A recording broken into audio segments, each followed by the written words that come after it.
এই যে আমাদের একটা বাচ্চা আছে, এই বাসার বাচ্চা জসিম ভাইয়ের ছেলে, ওর বয়স হবে প্রায় 15 থেকে 16 বছর।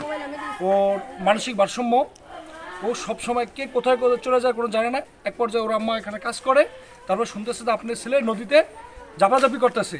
তো মা শুনে ছেলের জন্য নদীতে ঝাঁপ দিছিল, যাই দেখে বাচ্চাটা নদীতে ঝাঁপ দিতেছে, পরে মাও ঝাঁপ দিছে। ঝাঁপ দেওয়ার এক পর্যায়ে মা ডুবে গেছে।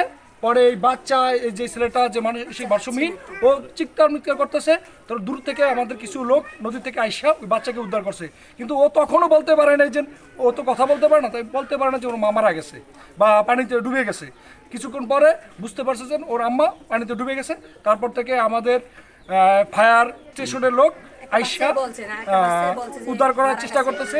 এখনো আমাদের কাজ চলমান আছে। ওই বাচ্চাটা প্রতিবন্ধী, ও নাকি ওই ঘরের ভিতরে আগে থাকে, তো ওরে বান্নি আটকাই রাখে। তা আবার ওই সকাল হইলে ছাড়ে, মানে পায়খানা প্রস্রাব করিয়া যাতে ধুয়ে ফুসিয়া গেলে আবার থই। তো এই ফাঁকে ওজন এদিকে আইয়া পড়ছে, এরা বলে আর জানে না।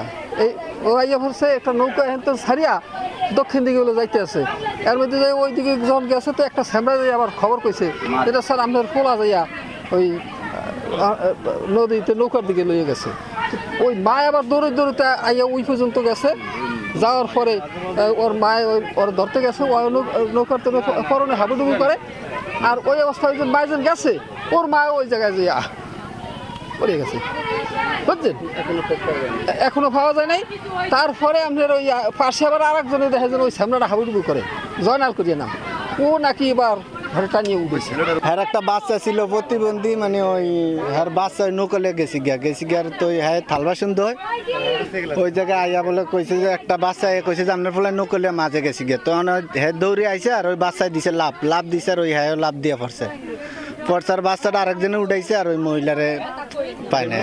খোঁজাখুঁজি অনেক খোঁজাখুঁজি করতে আছে, কেউ পাইতে আছে না আর কি। আমার বাচ্চা একজনে উদ্ধার করতে যাইয়া আর বাচ্চার মা আর এক জায়গা দিয়ে লাভ দিয়ে পড়িয়ে গেছে, আর বাচ্চার মায়ের আর উদ্ধার করতে পারে নাই। এ কথা আর কিছু না।